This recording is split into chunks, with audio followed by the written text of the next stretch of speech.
오늘은 교회가 살아나면 모두가 살아납니다라는 말씀의 제목으로 우리 예배 시리즈 말씀 마지막 말씀인데 우리 같이 나누도록 하겠습니다.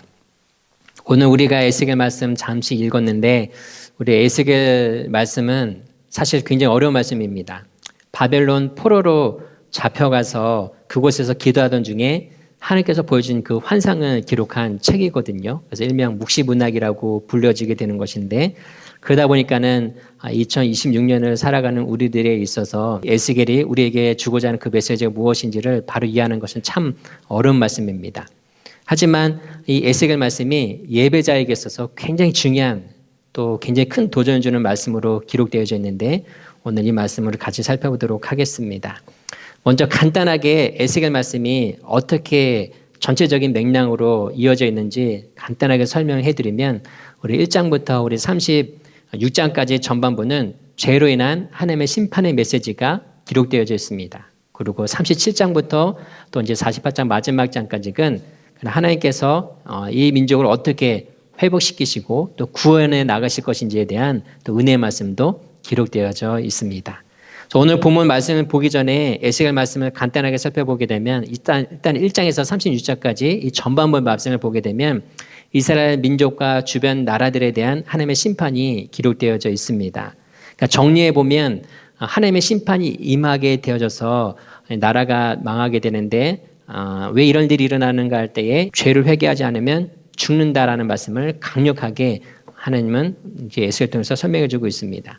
그러니까 왜 예루살렘에서 바벨론으로 오게 됐는가? 왜 나라가 망해서 바벨론의 포로가 되어져서 우리가 이곳에 오게 됐는가라고 할 때에 다른 것 때문에 그런 거예요. 군사력이 약하거나 우리가 뭐가 경제력이 부족해서 그런 것이 아니라 하나님 앞에 우리가 범죄했기 때문에 이 민족이 하나님을 떠나 살았기 때문에 이런 일이 일어났다라고 말씀해 주고 있습니다.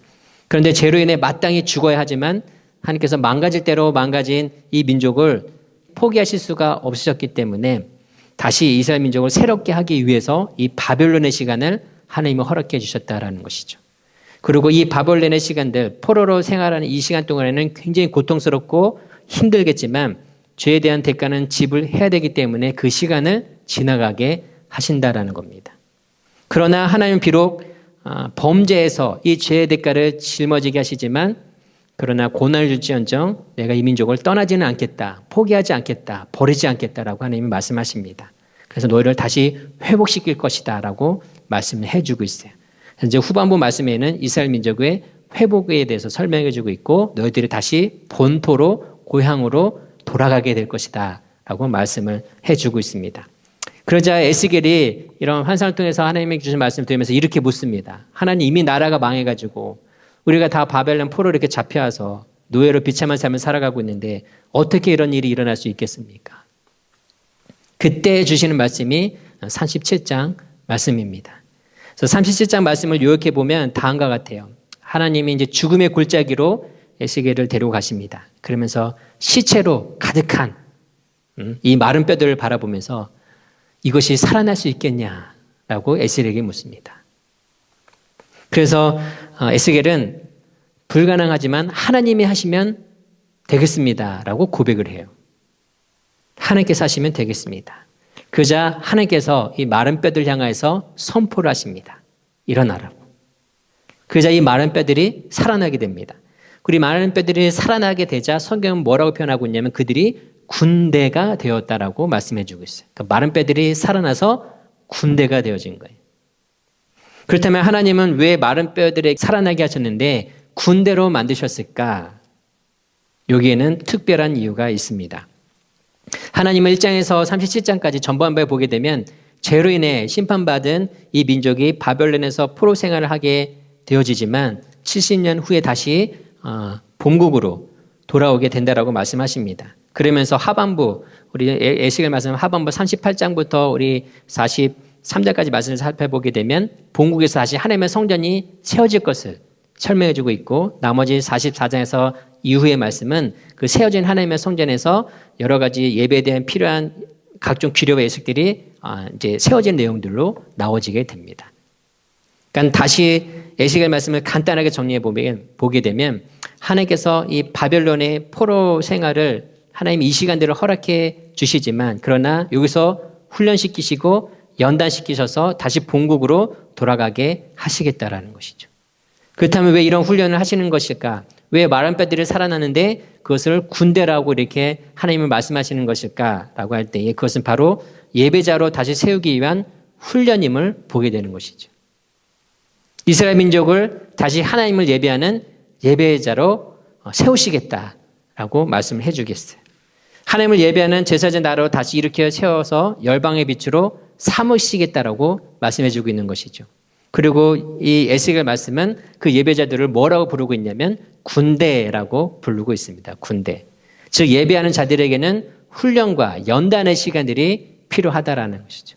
하나님께서 사용하신 예배자가 되기 위해서는 군인들이 군대 안에서 열심히 훈련하고 여러 가지 실전 연습을 통하여서 강력한 국방력을 유지해 나가듯이 하나님을 참되게 예배하는 예배들에게는 마치 군인들처럼 참된 예배자로 세워지기 위해서 훈련의 시간, 연단의 시간이 필요하다라고 말씀해 주고 있습니다. 여러분 이것이 주는 의미가 무엇일까요? 최근 지금 2026년 동계올림픽이 이제 일어나고 있는 계속해서 진행되고 있는 과정 가운데 제가 굉장히 감동적인 소식을 보게 되었습니다. 대한민국 역사상 최초로 스노보드 하프파이프라는 종목에서 금메달을 딴 최가원 선수가 있게 됩니다. 이 선수는 만 17살인데 이 고등학생 나이죠. 고등학생인데 고등학생 신분으로 세계의 쟁쟁한 선수들을 제치고 당당하게 최연소 금메달을 수상하게 됩니다.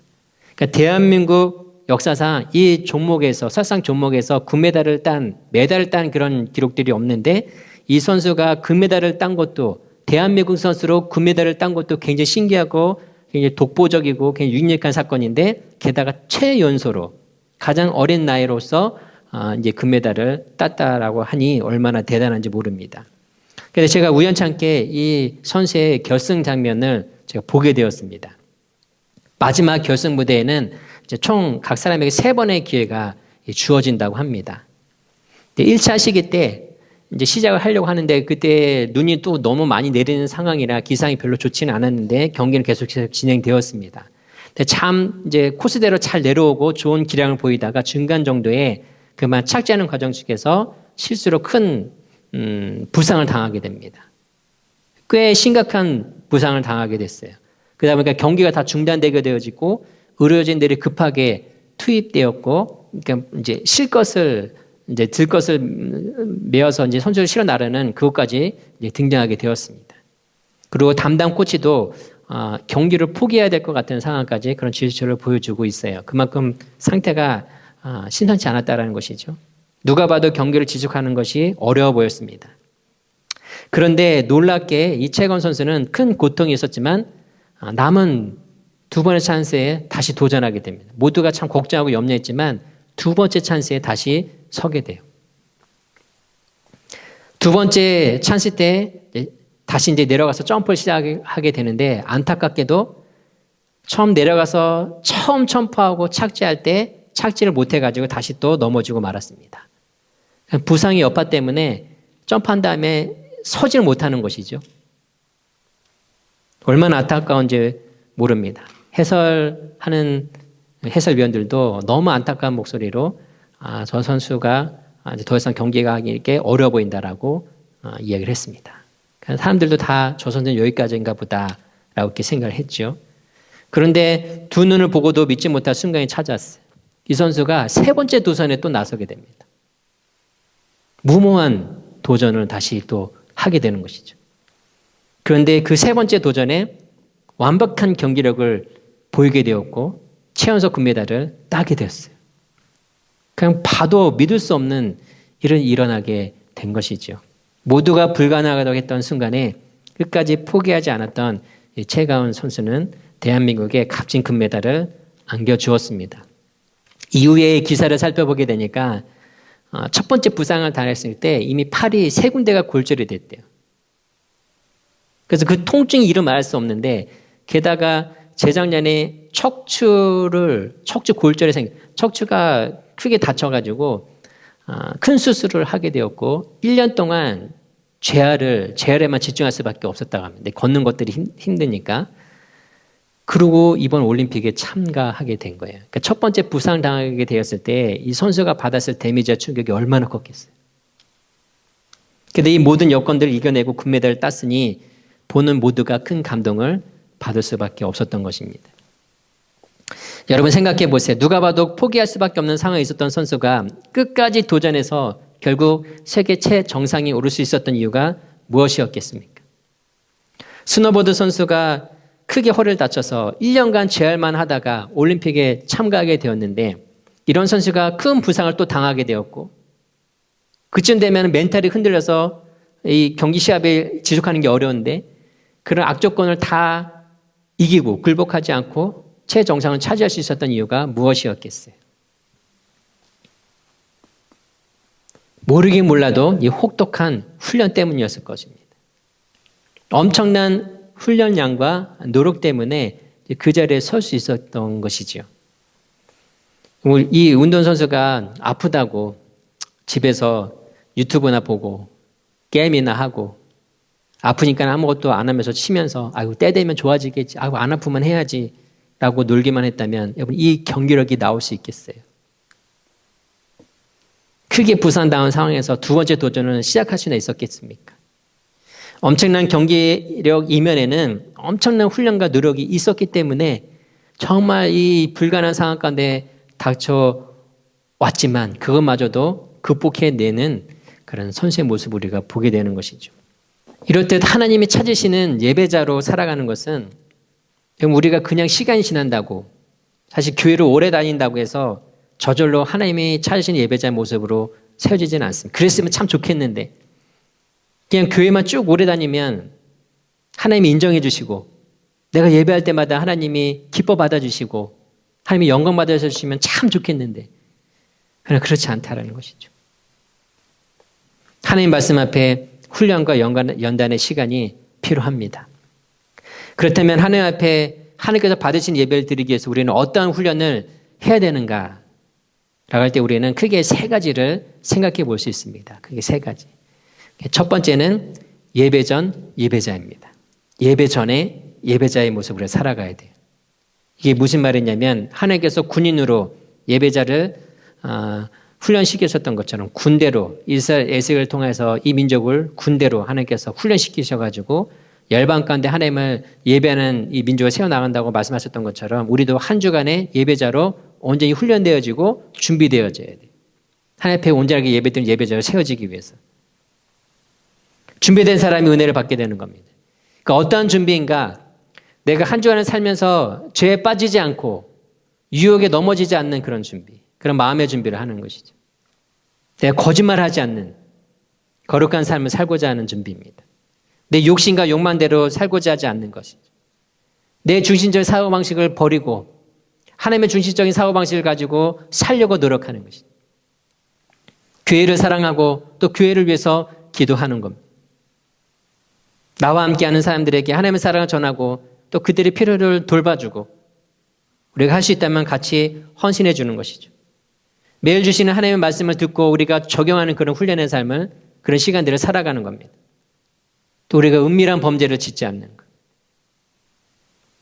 이런 일들은 내 힘을 내는 것이 아니니까 그냥 예수님과 함께 하루하루 내가 말씀 가운데 살아가면서 매사에 계속해서 이런 믿음의 삶을 살아갈 수 있도록 부단히 우리가 힘써 살아가는 것.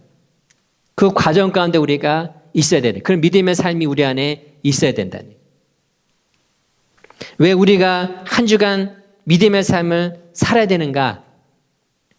일주일을 치열하게 믿음의 삶을 살아야 되는 이유는 우리가 일주일 동안 주어진 시간 속에 하나님께 주신 이 은혜의 시간에 우리가 최선을 다해서 믿음의 삶을 살아가게 될 때에 그가 드리는 그 예배를 예물과 함께는 받으시기 때문에 그래요. 하나님 예배 드릴 때 사랑과 재물을 분리하지 않으신다고 우리가 말씀을 같이 나눴죠. 나는 내 마음대로 엉뚱하게 살아가고 하나님 여기에 제가 헌금 가지고 왔어요 한다고 해서 하나님께서 그 헌금만 받으신다는 게 아니라는 거예요.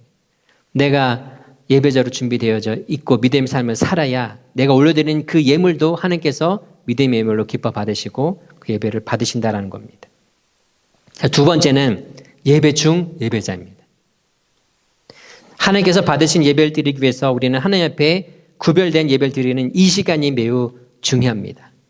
그래서 예배 전 예배자로 오늘 드려진 예배를 위해서 우리가 마음과 우리 생각을 깨끗하게 해서 우리 몸도 깨끗하게 하나님 앞에 준비하는 삶을 살아야 돼요. 내가 한 주간 동안 믿음의 삶을 살았다면 오늘 이 복된 은혜의 시간을 위해서 우리는 영과 진리로 예배할 수 있어야 됩니다.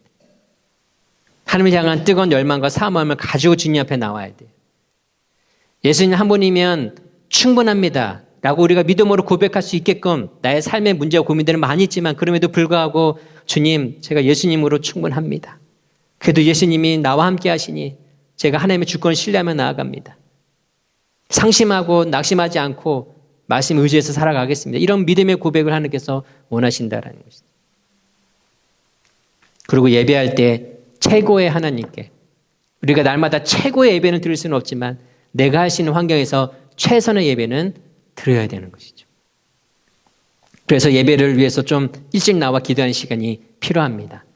늦게 오거나 겨우 시간에 맞춰서 오게 되면 내가 마음을 정돈해서 하나님 앞에 집중해서 예배드리는 게 쉽지가 않아요. 그래서 조금 일찍 와서 예배에서 기도하라고 말씀인 이유도 거기에 있습니다. 또 가능하다면 예배를 돕고 섬기는 일에 기쁨으로 같이 헌신하면 또 하나님께서 그것을 굉장히 귀하게 여기시죠.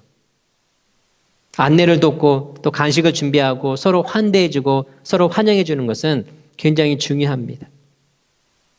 그리고 우리는 이 예배의 주인공이 내가 아니라 예배 받으실 주인공이 하나님이심을 우리가 계속해서 기억하면서 예배가 끝난 이후에 하나님께서 나의 예배를 기뻐 받으셨을까? 우리는 이것을 반드시 스스로 되물어 봐야 됩니다. 하나님의 나의 예배를 기뻐 받으셨을까? 그래야 나를 위한 예배가 아니라 하나님을 위한 예배를 우리 들을 수 있게 되는 것이죠. 마지막 세 번째는 예배 후 예배자입니다. 하나님께서 이제 우리를 예배자를 부르시는 것은 너희들 귀 안에서만 하나님의 살아가라고 이렇게 말씀하시기 위해서 귀 안에서만 예배하는 자를 부르신 것이 아니라 이 예배자가 세상 속에 나가서 하나님을 예배하는 사람으로 하나님의 통치가 임하는 사람으로 하나님을 살아가기를 원하세요. 우리가 하나님을 참되게 예배하면 하나님께서 예배드리는 시간에 우리 삶의 고민에 있어서 내가 기도하는 그 문제 가운데 하나님께서 예배 시간에 말씀을 듣는 가운데 응답 주실 때가 있어요. 번뜩이게 내가 무엇을 해야 되는구나 생각하고 깨닫게 하실 때도 있고 또 내가 고민하는 부분 안에서 하나님께서 무엇을 순종하기를 원하시는지 그런 마음을 주실 때가 있어요. 하나님께서 기뻐 받으신 예배를 드리게 되면 성령께서 우리 마음 안에 자꾸 하나님께서 주시는 그런 마음과 생각을 깨닫게 하십니다. 우리 마음과 생각이 자꾸 도전을 주세요. 그래서 이걸 가지고 내가 한 주간 순종하는 것을 순종해야 되는 것을 하나님께서 깨닫게 하실 때 이것을 내가 한 주간 동안 날 삶에서 이것을 살아내는 것이죠. 작은 거 한 가지라도. 이런 믿음을 가지고 우리가 믿음의 삶을 살아가게 되면 주어진 말씀을 나의 삶에 적용해서 하나님께서 나이가 이렇게 살아가길 원하시는구나 깨닫게 하신 것이 있다면 작은 것이라도 그 상황까지 기억해서 나의 한 주간의 삶 속에서 이것을 실천해 나가는 것이죠. 말씀에 의지해서. 이것이 예배 후 예배자의 모습입니다. 그 주어진 말씀, 하나님께서 주신 생각을 붙잡고 내가 나의 삶이 이렇게 하나님 변화지기 원하고 내가 가정에서 이렇게 하기 원하고 나의 직장과 비즈니스 가운데 이렇게 하기 원하신 것들을 하나님께서 깨닫게 하신다면 이 깨닫게 하신 것이 잊어먹지 않고 메모하고 기억해서 한 주간 동안 내가 믿음의 삶을 이것을 붙잡고 말씀에 의지해서 살아가게 될 때에 우리는 하나님이 어떠한 분이신지 이 일을 시작하게 하신 하나님, 이것을 생각하게 하신 하나님께서 어떻게 나의 삶을 이루어가시게 하실지를 하나님은 경험케 하세요. 하나님이 어떠한 분이신지를 나의 삶 속에서 계속해서 우리가 경험하고 그 은혜들을 맛보게 되는 겁니다. 근데 그 말씀들을 나의 삶에 적용하지 않고 순종하지 않고 그저 한 귀로 듣고 흘러가 버리게 되면 아무 일도 일어나지 않는 것이죠. 그래서 누가 말해서 또한 누가 알려줘서 듣게 되는 하나님의 일하심이 아니라 내가 직접 경험하고 듣고 체험하는 하나님의 은혜를 경험하기를 원한다면 우리는 예배 후 예배자로 살아가야 돼요.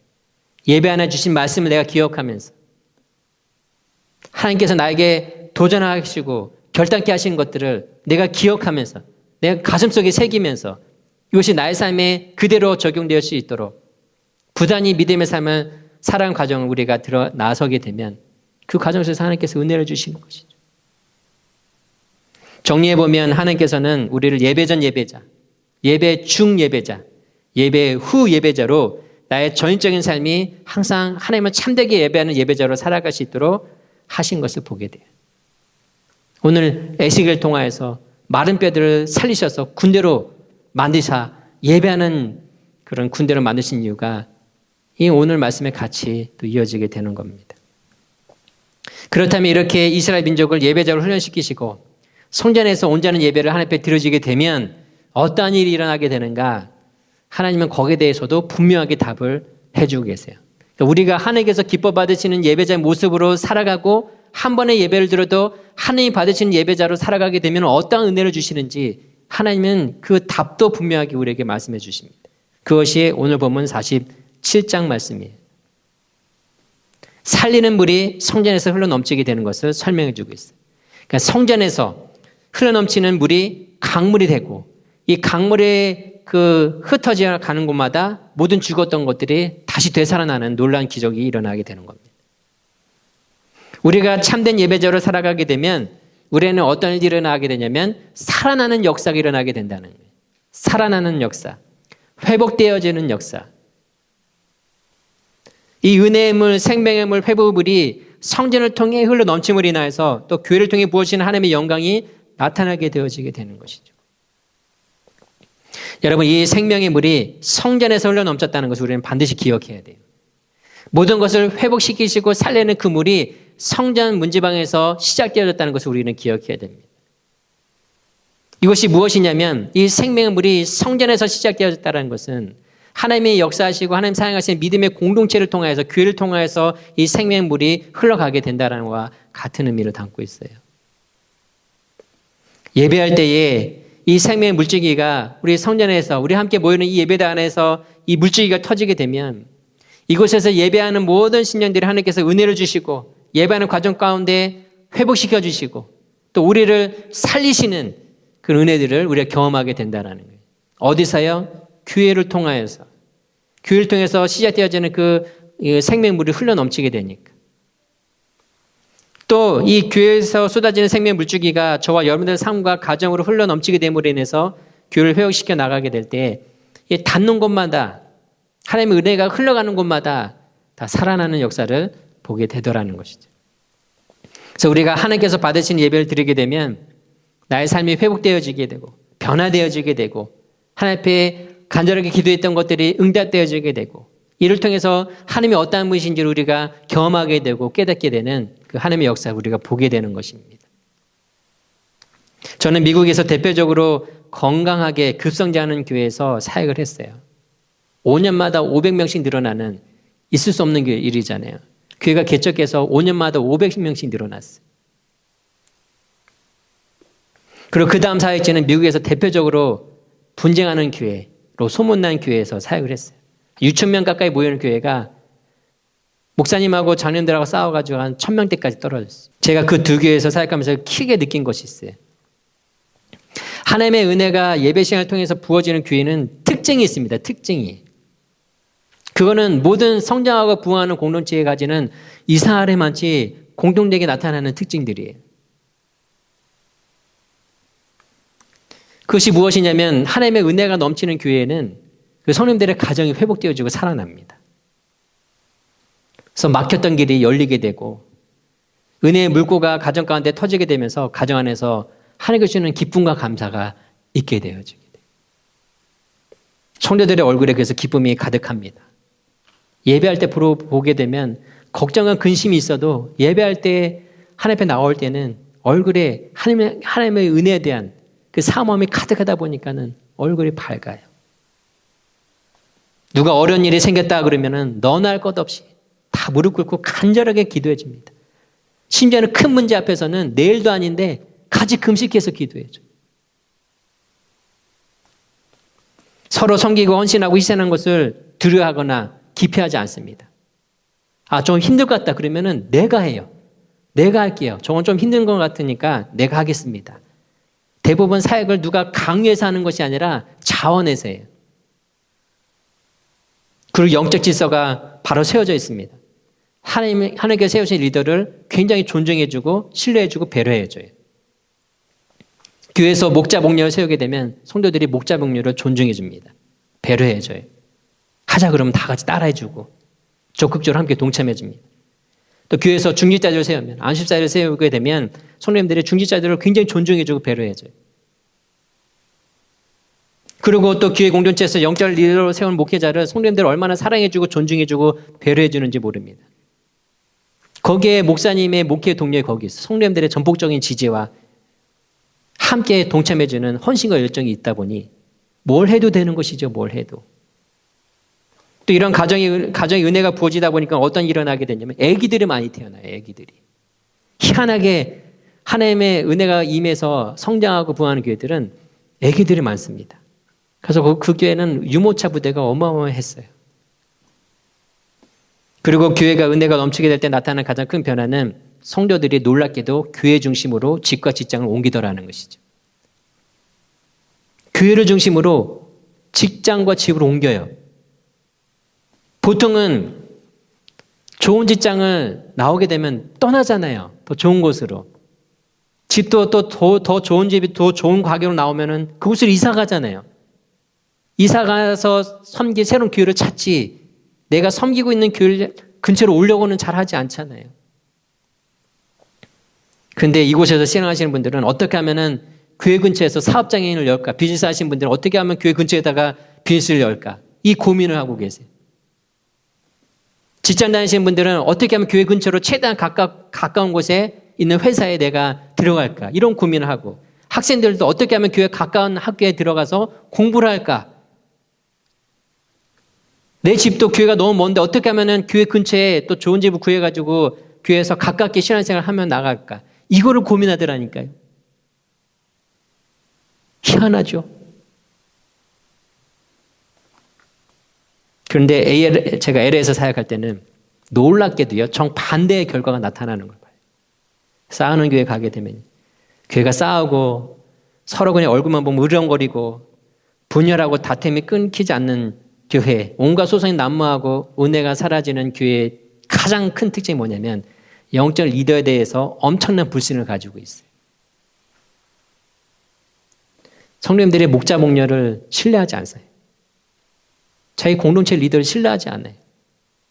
아유, 이번에 목자 목녀가 이랬더라 저랬더라 뒤에서 그냥 수근수근 하면서 흉보기에 바빠요.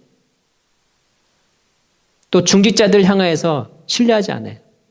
아니 어떻게 저 안수집사가 저래가지고 어떻게 권사가 그러면서 막 이렇게 비방하고 흉보고 누가 이랬더라 저랬더라 듣고 아이고 어떻게 사람이 저럴 수 있나 확인해 보지도 않고 그냥 수근수근. 결정적으로 담임 목회자에 대해서 신뢰하지 않습니다.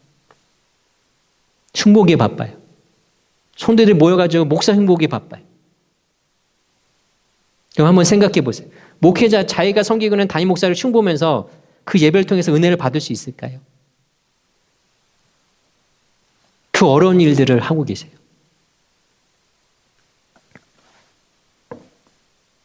온갖 거짓말과 이간질과 비방하는 것을 아무렇지 않게 하십니다. 아무렇지 않게. 또 그게 재밌잖아요. 또 다 모여가지고 그렇게 수근수근하고 앞에서는 그냥 웃으면서 별로 없으시 그렇게 얘기하지만 뒤에서는 더 그냥 수근수근하면서 흉보기에 바빠요.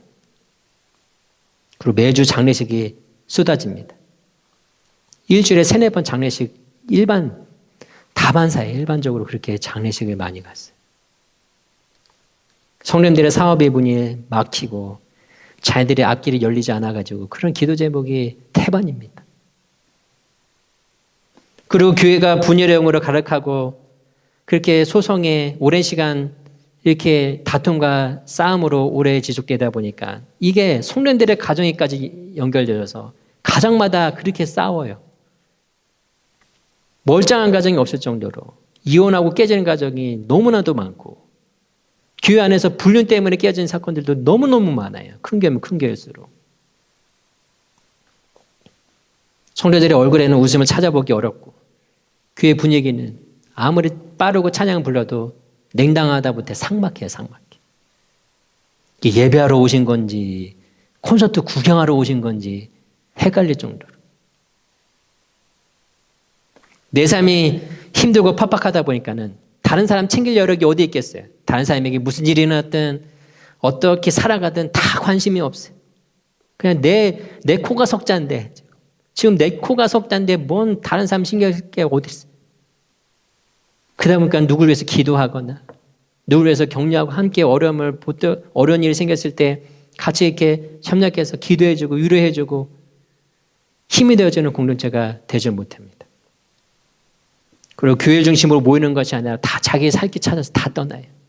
좋은 직장 나오면 다 뭐 좋은 데로 다 타주로 어디로 다 이사가고 집도 어디 좋은 데 좋고 싼 데가 있다 하더라 그러면 뭐 교회고 뭐고 일단 가서 보고 거기서 가까운 또 교회를 찾고. 여러분 하나님께서 인류의 역사 속에서 하나님께서 직접 만드신 것이 있는데 그게 가정과 교회입니다. 이 가정과 교회는 하나님께서 직접 만드신 공동체예요.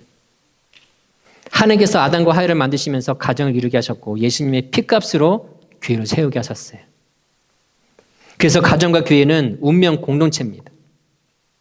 교회 안에 성령의 은혜와 하나님의 복이 임하게 되면 마치 성전에서 흘러넘치는 물이 저 아래에 있는 홍해 바다까지 흘러넘치게 될 때 물이 이제 닿는 곳마다 모든 곳들에 살아나는 역사가 생기게 되듯이 교회 안에서 하나님의 은혜의 물줄기가 터지게 되면 교회를 구성하고 있는 성도님들의 가정 안에 이 은혜의 물줄기가 흘러가게 되어 있어요. 그래서 하나님은 참으로 예배하는 예배자들은 이 영적인 원리를 매우 잘 알고 있습니다. 그래서 교회는 어떠한 곳이어야 되냐면 하나님의 은혜가 임하는 장소여야 되지. 생명의 물줄기가 흘러넘치는 장소여야 되지.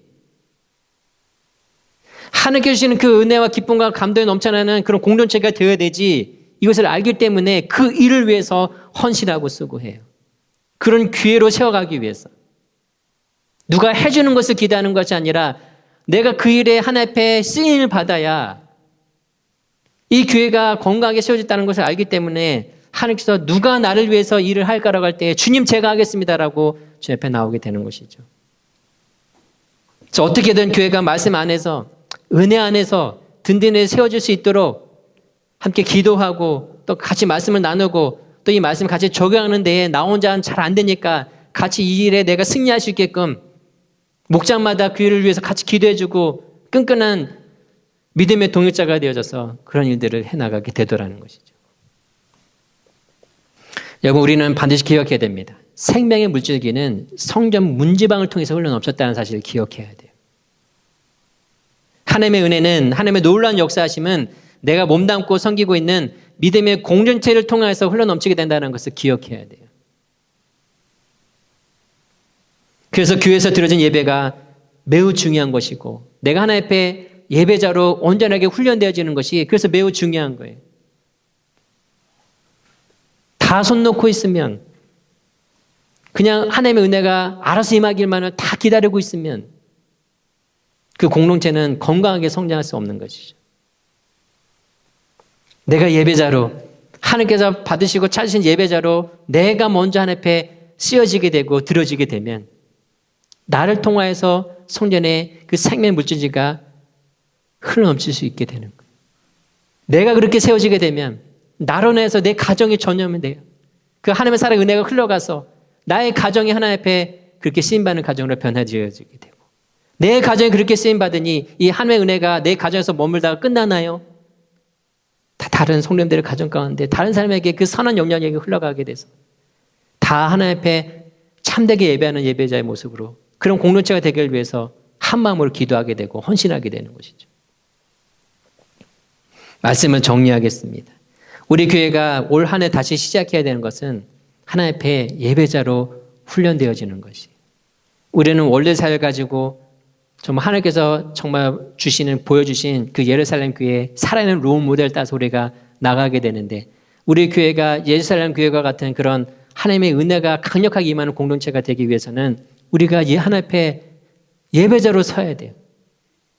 그냥 예배의 시간 돼서 예배자로 나오는 것이 아니라 하나님께서 받으시는 예배자로 내가 예배 전, 예배 후, 예배 중, 예배 후 예배자로 온전하게 쓰임 받게 될 때에 그 예배를 통해서 주시는 하나님의 은혜가 회복되어지게 되면 굉장한 일들이 일어나게 되는 것이죠. 이것을 시작으로 나의 삶과 나의 가정 안에 하나님의 그 은혜가 흘러넘치게 되고 나의 삶을 변화시키는 일들이 일어나게 되는 겁니다. 그래서 하나님께서 받으시는 예배를 드리기 위해서 우리는 먼저 예배자로서 훈련되어야 된다는 것을 우리는 반드시 기억해야 돼. 저절로 되는 게 아니라 내가 훈련자로 세워져야 돼. 예배자로서 훈련 받아야 돼. 그렇지 않으면 이런 은혜가 나의 삶 가운데 경험되어지는 것이 매우 어렵습니다. 하지만 문제는 우리는 알면서도 이게 잘 안 되죠. 될 것 같았으면 진짜 됐겠죠. 우리는 알면서도 잘 안 됩니다. 하나님 앞에 하나님께서 기뻐 받으시는 내 몸을 산 제물로 드려서 하나님께서 받으신 예배자로 세워줘야 된다는 것을 너무나도 잘 알지만, 영적 예배를 내가 드려야 된다는 것을 너무나도 잘 알지만 안 되죠. 내 힘으로 될 것 같으면, 사람의 힘으로 될 것 같으면 인간의 역사가 왜 이렇게 엉망진창으로 세워졌겠어요. 내 안에 있는 죄악된 본성은 너무나도 강합니다. 그래서 하나님께서 정말 받으시는 참된 예배자로 살아가는 일은 사실 내 힘으로 되는, 내 의지로 될 수 있는 영역이 아니에요. 내 노력으로 되는 게 아닙니다. 예수님이 함께 해주셔야 돼요. 예수님이 함께 해주시면은 죄를 이길 수 있고 유혹을 이길 수 있고 이런 믿음의 삶도 살아갈 수 있는 겁니다. 예수님과 함께하는 시간이 많아지면 많아질수록 나의 삶에 생명과 회복의 역사가 나타나게 되어 있어요. 만약 우리가 서로 싸우고 다투고 비방하면서 사단의 역사를 교회 안으로 끌고 오게 되면 반드시 성전 문지방을 통해서 나타나는 이 생명 물질기가 흘러넘쳐야 되는데 사단은 그 구멍을 막아버릴 거예요. 우리가 서로 다투고 비방하고 뭐가 그냥 원망만 불평만 하고 있으면 그 귀를 틈타서 사단이 몰래 그 문지방으로 흘러나오는 생명물을 막아버린다고요. 그러면 우리가 다 메말라 죽을 수밖에 없어요. 나의 삶도 나의 가정도 다 피폐해질 수밖에 없습니다. 그래서 우리는 예배를 통해서 주신 은혜나 그 능력들을 경험할 수가 없는 거죠. 그 문제방에서 나오는 물이 막히면 안 되는데 우리는 그걸 나도 모르게 막아버리고 있어요. 사단이 막도록 그냥 내버려 두고 있는 것이죠. 그러나 우리가 하나님 앞에 온전한 예배자로 내가 먼저 훈련되어져서 하나님 앞에 세워지게 된다면 문제방을 막고 있는 생명물이 흘러넘쳐야 되는데 그걸 막고 있는 그 문턱들이 다 뜯어져 나갈 거예요. 하나님 주시는 강력한 은혜로 그것이 뚫고 성전 문제방을 뚫고 정말 그 밑에까지 흘러넘치는 생명물로 인하여서 다 회복되어지고 살아가는 역사들을 우리 모두가 보게 될 것입니다. 간절히 바라옵기는 다른 건 다 못해도 우리 교회가 다른 건 다 못해도 하나님 앞에 정말 참되게 하는 예배하는 예배자로 저와 여러분 모두가 세워졌으면 좋겠어요. 그래서 예배를 드릴 때마다 하나님께서 주시는 그 은혜를 누리고 하나님께서 주시는 그 능력을 내가 경험하게 되고 하나님께서 강력하게 주시는 그 위로하심과 하나님의 두나미스의 그 권능이 나의 삶 가운데 임하게 되는 그런 경험들을 우리 모두가 했으면 좋겠어요. 그래서 생명의 물줄기가 흘러넘치는 교회, 이 은혜의 물줄기가 흘러넘쳐서 큰 강을 이루는 교회, 그 은혜의 강에 뛰어들게 될 때에 모두가 살아나는 그 교회, 그곳이 위드지즈 교회가 될 수 있기를 예수님의 이름으로 간절히 축원합니다. 아멘.